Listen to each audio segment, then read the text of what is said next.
Time now for Inside Out with our NBA insider, Ian Begley. Ian, it is great to see you after almost 2 years of not talking about hoops, and it is the final week of the regular season. The Nets sit in 10th place currently in the Eastern Conference in a play-in position. What is the best case scenario for them this week?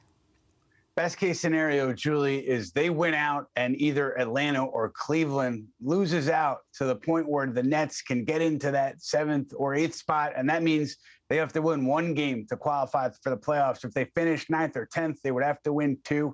And obviously you want to get to that spot where you're winning and then you're in if you're the Nets, because you don't want to mess around and have to win multiple games here, especially given how this team has played of late. And the other piece of this is you hope that Kyrie Irving can start to shoot the ball better, find his rhythm of going into the play-in tournament and then going into the playoffs, because that's obviously a key part of any type of run that the Nets hope to make here. Now, Steve Nash said that they aren't expecting Ben Simmons for the play-in games, but what's the outlook for him to potentially return in the postseason?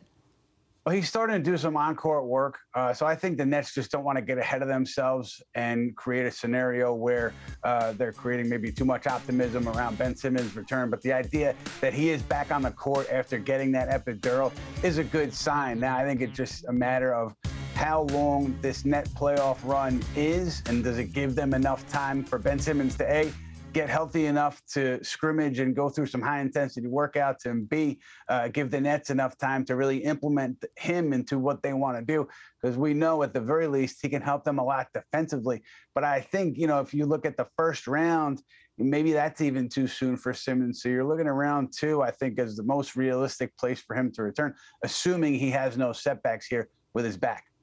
All right, now switching to the Knicks, you wrote a column on their front office. Do you believe that the front office and coaching staff are on solid footing?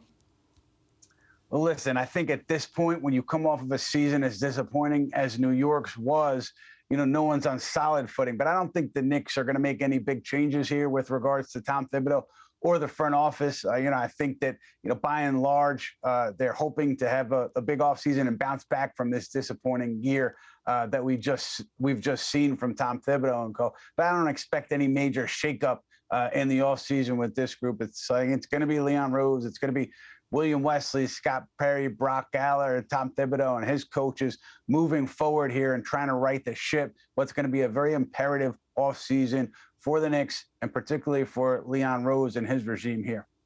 Thanks so much, Ian. Pleasure chatting.